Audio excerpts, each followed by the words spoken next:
Yep. Why don't we appoint you, Dan, as President Pro Temp in order to get the meeting going? Okay, I'll call the meeting to order. It's now 7 o'clock.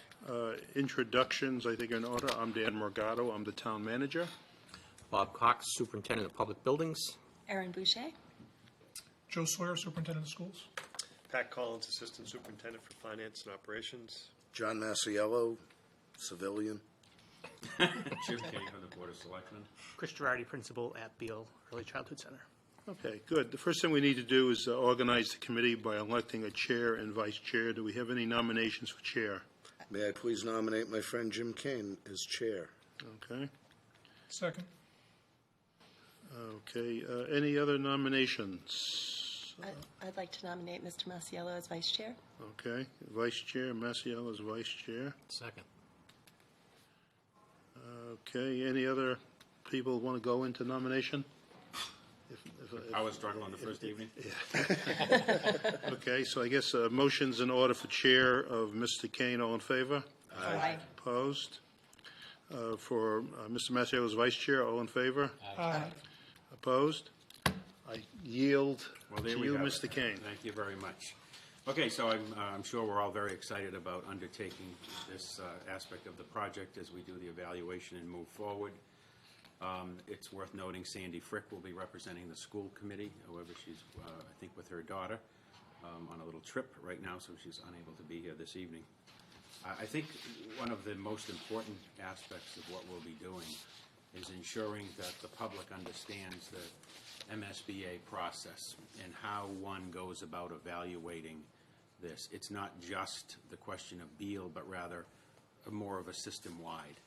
So, Patrick, I believe this evening, if you could walk us through that MSBA process, timelines, and what we will actually be undertaking over the next several months. Sure, I'd be happy to. So I have some packets of information for committee members like to hand out. 3 this way. I'll save one for Sandy. One extra here. This will be for Sandy. Yes. Yep. I suppose the place that I would start is first with respect to the agenda that was mailed out earlier. On the back part of that agenda is a timeline with respect to the so-called eligibility phase. And so these are near-term deliverables in the first phase of the building process with MSBA. And it probably just makes sense to first go through these, since these are near-term items, and then there's a packet of information, and I'll highlight some of the aspects of the process in its entirety, and then overview some of the contextual pieces of information that we're providing to the committee. So you have some background information in beach reading this summer or in the coming weeks. So I think that most committee members know, but possibly not, that the Mass School Building Authority has an annual opening taking applications for building projects each and every year. And the process begins with the statement of interest process. And the statement of interest process requires the approval of, in this case, the Board of Selectmen and the school committee to put forth what they deem to be a project, a school project of most critical need. And back in 2015, the town of Shrewsbury put forth this Beal School project into the so-called CORE program, and there were about 97 applicants to that program from all across the Commonwealth. And from those 97 applicants, there were 26 school building projects accepted into or invited into the eligibility phase, Shrewsbury being one of them. So we're invited into this eligibility period, and in order to move forward, we need to participate in the MSBA process and receive grant funding. We need to complete all of these checklist items that are delineated in the eligibility phase. And the first one, which we have completed already, is this initial compliance certification. This is a document that's required to be signed by both the town manager, superintendent of schools, and the chairman of the school committee. And basically, it says from the very outset that the community will follow all the rules and regulations that the MSBA has in order to receive grant funding. And in fact, there are, there are 37 different checklist items that say that we have said that we will agree to follow all of the state laws with respect to school building assistance, all of the MSBA regulations, so on and so forth. So we had 30 days to complete that. It had to be done by May 13th, and that was completed. Secondly, by June 13th, or within 60 days of the official invitation, we need to form a school building committee with both town meeting action and action of the Board of Selectmen. We are sitting here as school building committee members, and there are certain requirements for the composition of this committee required by MSBA, and then there's also local bylaws that guide who would sit on this particular committee. And so we've fulfilled both requirements from the state MSBA and local bylaw, and I believe we received certification back from MSBA that the constitution of our school building committee meets their We email confirmation, and the official letter is forthcoming. So that is checklist item number 2 in the eligibility phase, and we are done with that. The third item on the checklist, third and fourth items on the checklist need to be completed by July 12th, and we are working on those now. The first, the next one is the educational profile questionnaire. That's a document that asks some basic inventory questions, if you will, with respect to all of our school facilities in the Patrick, is that district. in our package? It is not in your Okay. packet. We have not yet submitted it, but basically, there's inventory questions about the school facilities that we have, when they were built, when they were last renovated, the gross square footage, lots of questions about technology, lots of questions about the program that we offer over at Beal, and also the curriculum. And so we'll be working on that document as well. And that is system-wide, did you say? This is really more directed at Beal Early Childhood Building Center. itself? Yes. Okay. It's school-based. Then the fourth item is the so-called enrollment projection. And that is a little bit of a misnomer in the sense, you'll see the next item is enrollment certification within 180 days or by October 11th. And so right now, this enrollment projection piece is, again, we are completing through the MSBA portal lots of district-wide enrollment-related questions. In addition to that, I've been working with Kristen Lass, Assistant Town Manager, Chris Reedy, the Town Assessor, Sandy Wright, the Town Clerk, in gathering information with respect to demographics of our community, birth rates, building projects on the horizon that are permitted or in the planning stages, and how many, for example, the 40B project down off Stony Hill, how many units are there, how many of them are 3-bedroom, how many of them are 2-bedroom, how many are 1-bedroom. And so there are a whole host of inputs, if you will, with respect to this enrollment projection. So we're completing all of that information now online. It needs to be done by July 12th. And then what happens after that is that the MSBA will take all of that information and develop their own enrollment projection for Shrewsbury pre-K through 12. And then you can see there's an interim period between July 12th and October 11th, a 90-day period. And that's a period where we work with MSBA and negotiate, if you will, and work towards a certified enrollment projection. So we give them a lot of input, they make a projection. Now, of course, we've been doing enrollment projections for years. The town manager does an enrollment projection using a certain methodology, the cohort survival methodology. We contract with New England School Development Education Council in Marlborough. They do a modified cohort survival methodology. So we have our own projections. MSBA is going to do a third, and we're going to work towards looking at all of this and agree with MSBA what we see as the long-term enrollment projection for pre-K through 12 in Shrewsbury, and that will be done by October 11th. There's also, by October 11th, maintenance and capital planning information, which Mr. Cox will provide, and there's questions relative to annual operating budgets and the amounts of dollars that are invested in our school buildings on an annual basis, capital planning information. So this is a test, if you will, to see that if MSBA is going to inject millions of dollars into a community, into their school facilities, they want to make sure that we have the financial backing to maintain that facility and all of our facilities. And so that's what that information is about.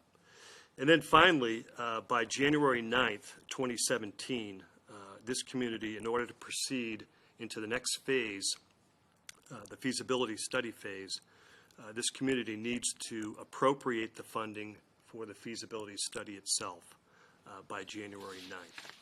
And then once that's done, we would take all of the prior work that's been done, all of these milestones that have been met.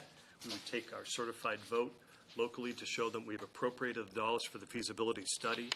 And then we bring all that information to the MSBA board in January. Their meeting in January is on the 25th. And it's at that point we would execute a feasibility study agreement with this Mass School Building Authority. And then that would set into motion phase 2 of this whole process. And phase 2, I'll get into in a couple minutes when I overview the rest of the modules, but I think it's probably a good time to just pause here and see if there are any questions or discussion relative to the upcoming milestones that need to be met. Joe, Dan, anything to add? No, again, that's why they call it the eligibility phase, because we're demonstrating willingness and eligibility, the wherewithal to actually take on a feasibility study, which the Commonwealth will commit to be paying a little over 50% on. So it's very much a process we're familiar with. We've gone through this drill once before at Sherwood, so our person who is our contact with MSBA on this project is the same person we had at Sherwood, so everybody knows each other. Joe, would you like to add anything? No, I think that's sufficient. Okay, great. Any other questions? How much does a feasibility study cost? Well, that's one of the things that we would have to work our way up to before we make a presentation. I've looked at, I was able to get provided by MSBA information on a number of recent feasibility studies. This is back from April. And the numbers range from a low of $500,000 to a high of $1.7 million, and that was a school in Taunton. That was a K through 4. That's very, very high. I would suspect that our number will settle in around $1 million, unless something presents itself as very unusual. You know, the median on this would probably be just under $1 million, from what I can gather. And we'll work on that as we work towards the town meeting action, and we'll nail down. We'll have a better sense of what the scope of this feasibility study would be, and compare it against the scope of several of these others. But the scopes were all either K through 6, K through 4, that kind of thing. Joe or Dan, from your own efforts, when you're looking at planning a high school, obviously you've got a group of children K through middle school. Right. So you know who's on the way. Yeah. And when you're at the other end of the spectrum, looking at dealing with the Beal situation, but understanding you have to look at it more across the entire community as well, what do you do with that? You look at just the other end of the demographic study, as simple as that, looking at couples, housing, the trends in housing relative to apartments or what have you, younger couples, or How do you evaluate that end? Yeah, you actually get into those kinds of discussions. You look at the ages of people in the case, because you have to stop, you're projecting births. Okay. Births and move-ins. That's correct. Yeah, one of Births the- and moving. Right, and one of the relationships we've been looking at in our projections, and New England School Development Council has some displays on this in their enrollment projections they provide to us each year, is the difference between the birth rate and the kindergarten and first grade enrollment rates.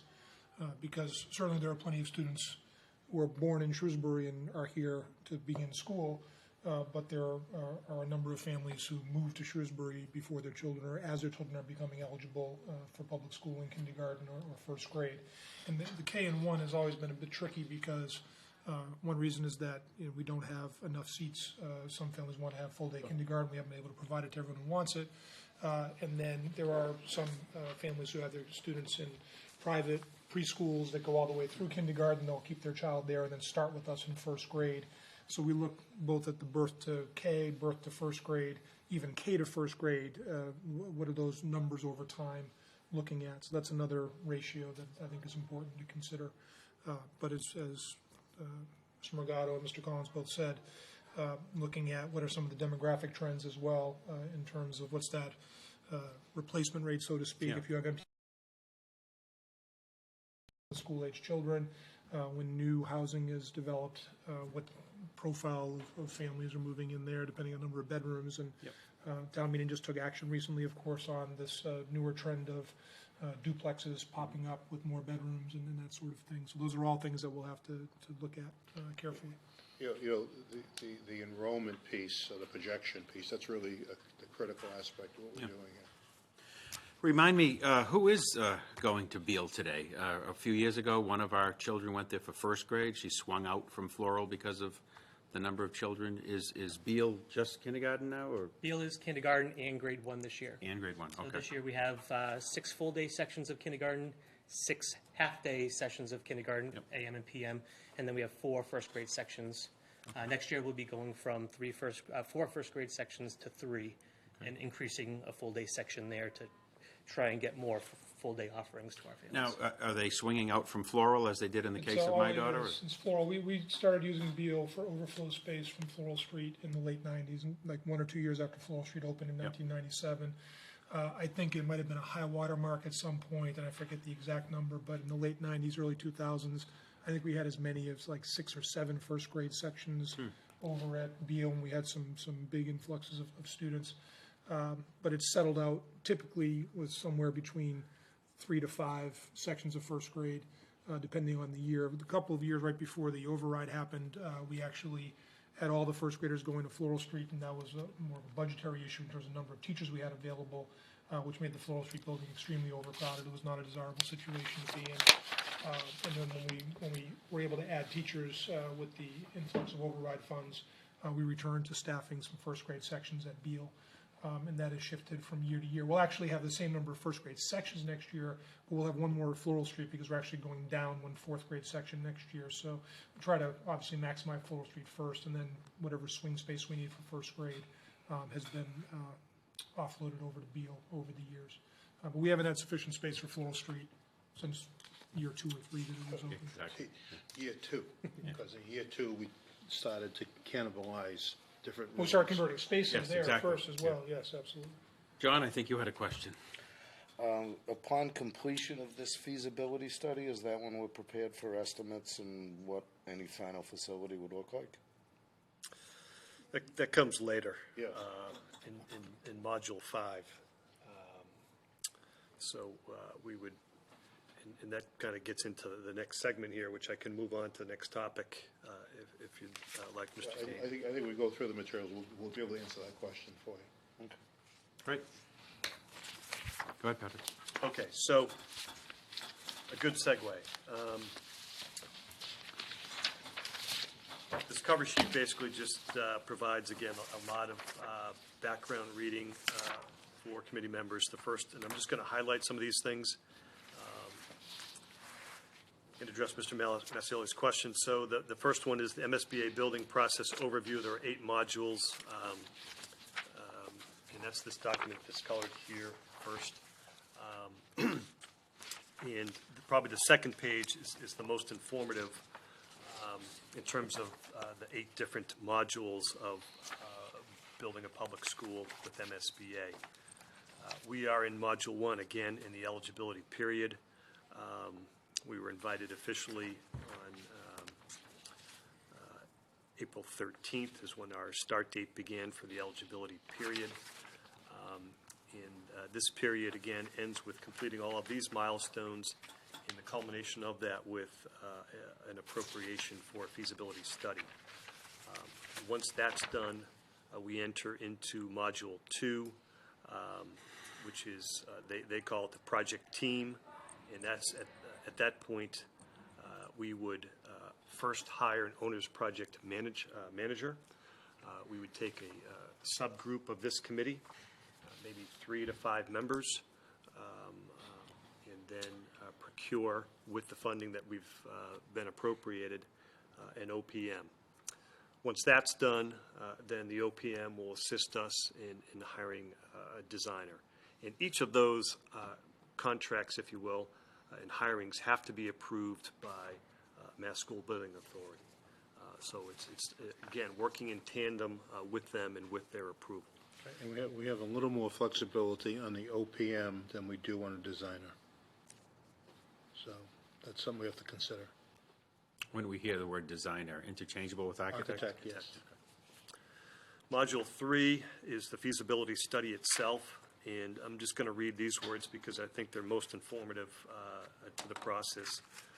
And this is the part where we develop and evaluate alternatives and recommend the most cost-effective and educationally appropriate preferred solution to the MSBA Board of Directors for their consideration. So again, we're not solving the problem any time in advance of this. We might want to develop some basic ideas of what we think might be some alternatives to help inform the community, but it's really during the feasibility study itself that these things get further studied in depth. Following that, and with MSBA approval on a so-called solution or pathway, we then enter into Module 4, which is schematic design. And it's at that point that the design would be brought forward to a certain percentage, 50 to 60%, with some preliminary cost estimates being made along the way. Module 5 is the project scope and budget and project funding agreement.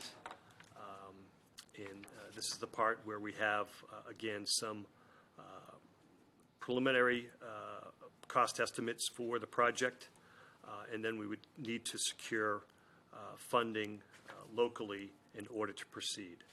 And as you might remember from the Sherwood Building project, the community needs to take a vote actually to authorize the total project cost. That's a requirement, but we know that the MSBA will fund at least 50% of the project, and then we would move forward from there. In Module 6, design, development, construction, documentation, and bidding. That's completion of design, preparation of bid documents, the actual bid process itself, hiring of a general contractor. And then Module 7 is contract administration, oversight, the building itself, and then finally Module 8, project closeout and audit from MSBA. So that's an overview. In each of these modules, these are overview pages from the Mass School Building Authority website, and there's lots of links, so if you want to do further reading, you can click those links if you wish, but that's an overview of the process. The next item in your packet. Any questions? I'm sorry. That's fine. Yeah, the process sounds very bureaucratic, but actually it flows very well. Oh, yeah. I think we've learned from Sherwood Yeah, they do that it was a a very wonderful job. organized. In all honesty, Patrick, the first page we went over has a period conclusion date of January 9th, 2017. So it's not as if this moves quickly. Right. So if we get the approval before January 9th, 2017, we're not into that step 2, step 3 until basically a year from now. We're well into it. So if we were we're in phase one, or module one right now, and it does end on January 9th. And as I mentioned, in order to proceed to the next phase, module two, we do need MSBA board approval, and their meeting is January 25th, 2017.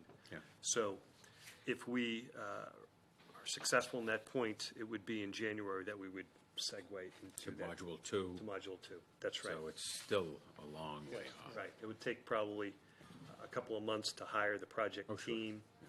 And then the feasibility study itself does have a maximum amount of time. You have to complete it within 12 months. Sure. So, yeah, it's down the road a bit. Okay, so the next packet of information that I'm just going to refer to and highlight a couple of things is enrollment. Of course, the committee members need to have some sense of that. And so we provided for you the October 1st, 2015 enrollment report. This is a pre-K through 12 summary and lots of details for pre-K through grade 8. Lots of charts and graphs, class size information, school-based information. One of the things I'll just point out, 1, 2, 3, 4, it's the 5th page into it. And what I'm referring to is this one right here, the enrollment report. And then on the 5th page, at the very top, it says kindergarten enrollment numbers, full day, half day. And so it's there you can see, on an annual basis back to 2002, the percentage of full-day versus half-day students and the number of sections. You can see that in 2012, we peaked out at 84% of the kindergarten, enrolled kindergarten students were in a full-day program. And back in 2002, only 9%. This most recent year, we're at 67%. And so about 2/3 are in full day and 1/3 are in half day. And one other piece to add here would be that, of course, many parents much prefer full-day kindergarten programs. And so this enrollment of 356 students does not represent the totality of kindergarten-age students in Shrewsbury, because if they don't get full day, they're making other choices, private providers. We have several out on school choice. And I think Dr. Sori might even have some information relative to how many kids are on our wait list from this year. And there's a fair number of those. Do you have that right there? Yeah, I think we have, currently, most recent numbers I have, we had 67 students on the wait list, some of whom will be enrolled with us for half-day K, some of whom will be in private K if they don't get their number called. And they know where they are on the wait list, so Yeah. a lot of them will know they won't make it in. Excuse me for my ignorance on this, but given that our kids have only been in Floral or Beal, do we offer kindergarten in the other schools? I honestly just am ignorant to that. We do, and over time, we've expanded kindergarten, and originally, for many years, when Beal became an early childhood center, it was the kindergarten center for the community. All the kindergarten kids went there. I want to say somewhere about a decade plus ago, the district opened up some kindergarten sections in the Coolidge building where there was some space available to do that. And then in more recent years, we've opened up initially some rooms at Spring Street, and then most recently, I believe it was 2 years ago, at Patton, one section as well. And this was wherever we could get some real estate to add full-day sections to meet that demand. Also, there's a budgetary connection as well, because when we're charging tuition to families, so we're still able to essentially, for the same bang for the buck, because half the cost is borne through the tuition, half the cost through the school budget. That's something we've been able to make work, and it's a more desirable situation for us educationally. What I'd also call your attention to on the table that Patrick was referencing, the reason we spiked back in 2012, we took advantage of an opportunity that we would have preferred not to have. We had cut back on elementary teachers due to budgetary reasons. And so we had available space, more available space for full-day sections that we could fill with essentially teachers who cost half as much because of the tuition piece. So for 2012, and I believe 2013 as well, we were able to offer full day to anyone who wished to have So that's sort of an interesting market-based number that anybody who wanted full-day K could have received it, and about 84, a little over 80% of families took advantage of that. My anecdotal sense in terms of those who chose not to have full day is probably 2/3 of them, it was because they didn't want to pay the tuition. And maybe a third of them were feeling that their child just wasn't quite ready for a full day experience yet and preferred the half-day program for their particular child. But that's something that then when we came back into 2014, post-override, we filled up more sections. We brought more Floral Street classes, first grade overflow back to Beal. We couldn't use as many rooms for full day, and we had to go back to a lottery system, and we're only able to fill a certain amount of the demand, roughly 2/3 to 70% of the demand the last couple of years for full day slots.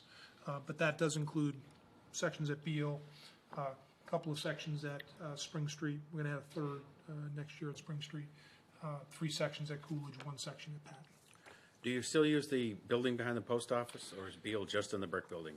We do use it, but we use it for preschool space because we had a higher demand for preschool space.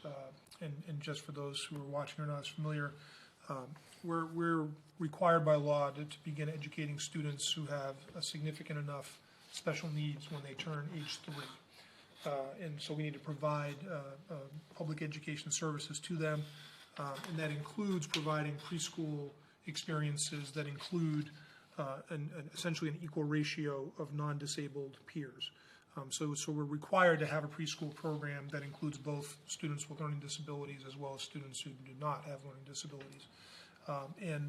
As the population of the town has grown, and as the population of students who have learning needs and who become eligible at age 3 or in the years prior to kindergarten, we've had to expand that program, and for several years, what was known as Beal West, the building behind the post office, was used for kindergarten space, but then I want to say about 5-6 years ago, maybe even more than that, maybe right about the time I started as superintendent, it shifted to being utilized for preschool space. But the town is bearing that cost every year of paying rent for that building, for that space, and we have not, given our numbers, been able to give relief and move that program somewhere else because we're maxed out at the Parker Road site in terms of the preschool needs that we have.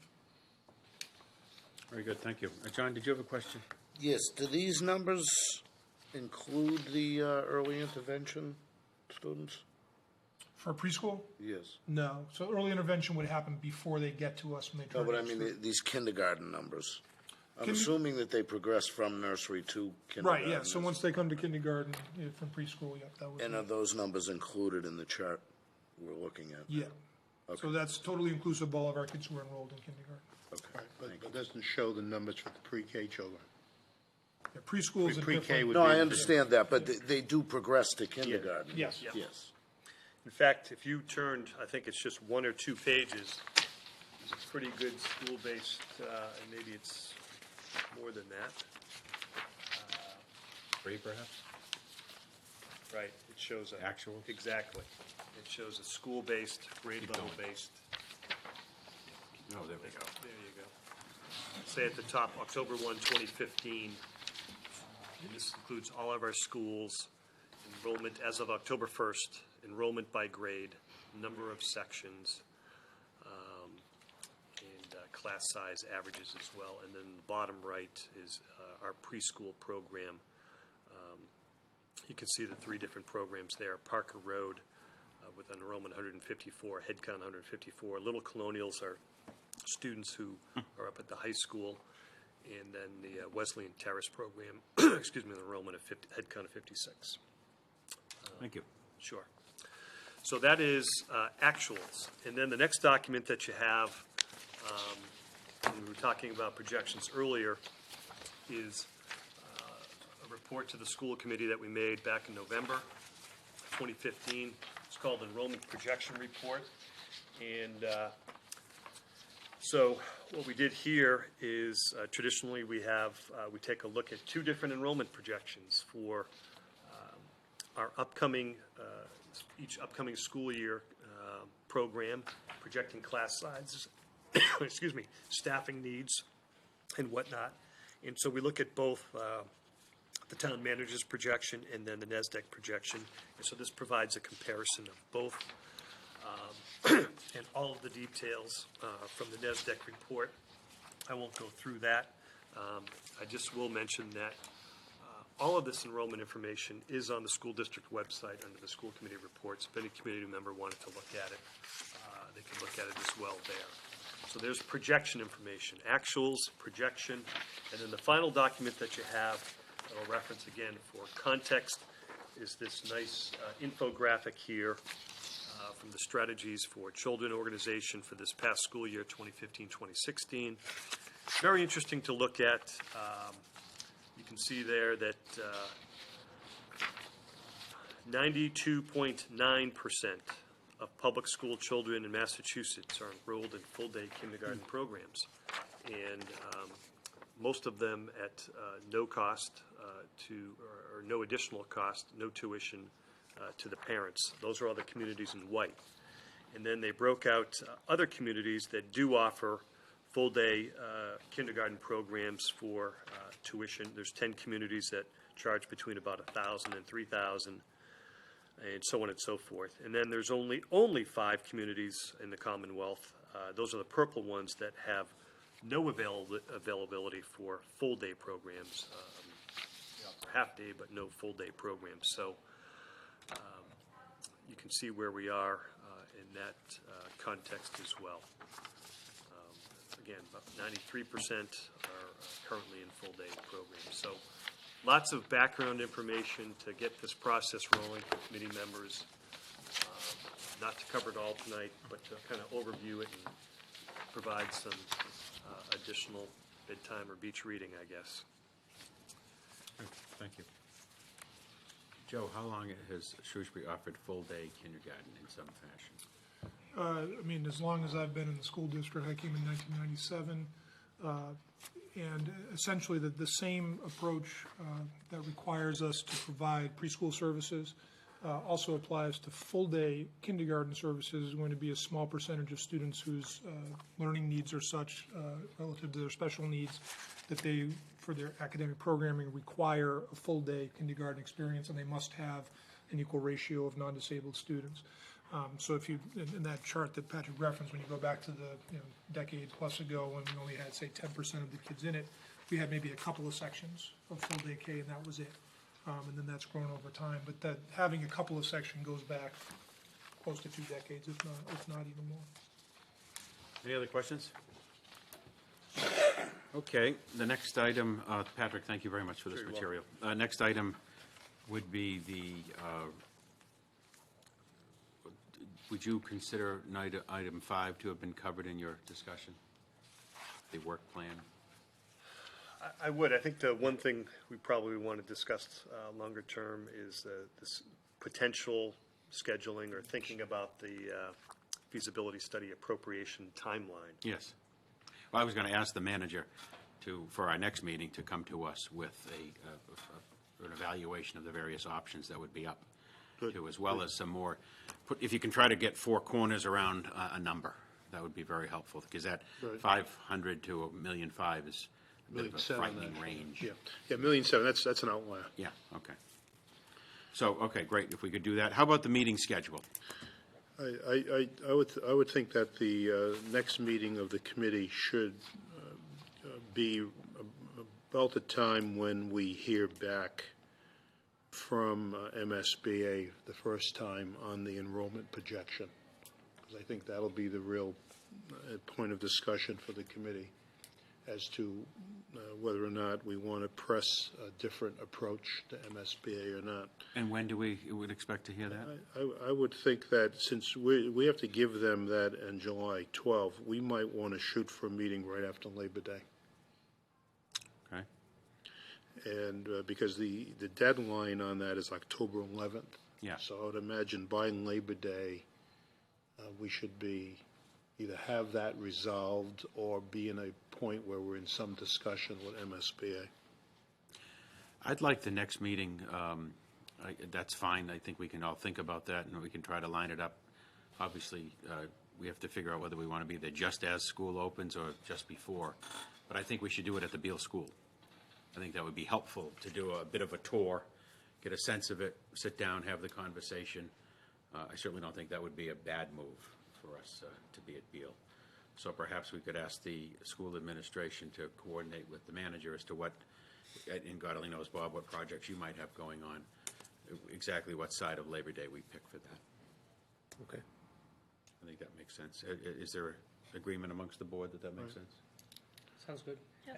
I think maybe after Labor Day, you'd see classrooms set up and ready to go, and you'd see kind of a natural understanding of what Beal is during educational times. Sure. Beforehand, you may still see, sheets on desks, and you may not get a full feel for the building. That's right, great. All right, so why don't we ask the administration and the manager to evaluate what makes sense and shoot around some dates. What's the preference night for meeting for the committee members? I think Tuesday at 6 is a perfect time, I must admit. The second and fourth Tuesday of a month at 6 is On second or fourth? fourth at 6 o'clock. Traditionally, our building committees meet once a month, Yeah, there you go. once they get rocking. So. Do we need more than an hour, in all honesty, with our meetings? I tend to think not. Most times not. No. Yeah, if we get into interviews, obviously, we can always choose another evening, but 6 o'clock, people aren't out too late, and it happens to work well for some others, if that makes sense for people. There shouldn't be any conflict with the school committee, because we have Wednesday Tuesdays, evenings yes, yeah. typically. Great. Tuesdays. So you want to pencil in September 13th at 6 o'clock? Sure. And at Beal School? At Beal School. Does it give you enough time relative to, yeah, I think it does. Yes, relative- right, okay, great. because, again, we got July 12th is the next deadline. And the feedback's usually very quick with MSB. I've not known them ever to exhaust any timeline. In the meantime, I'll work on the four corners of what a feasibility appropriation would look like. And the source. Right. Yeah. John, did you have a question? Will we see the submission as it goes in? Yes, we could provide. Anything that we submit, Patrick submits, we'll share with the committee. Absolutely. Thank you. Okay, great. Any other items to come before us this evening? Not hearing any. How about a motion to adjourn? So move. Second. Right, all those in favor? Aye. Thank you very much. We'll Dollars out of pocket on all major brands like Freestyle and Walgreens True Metrics and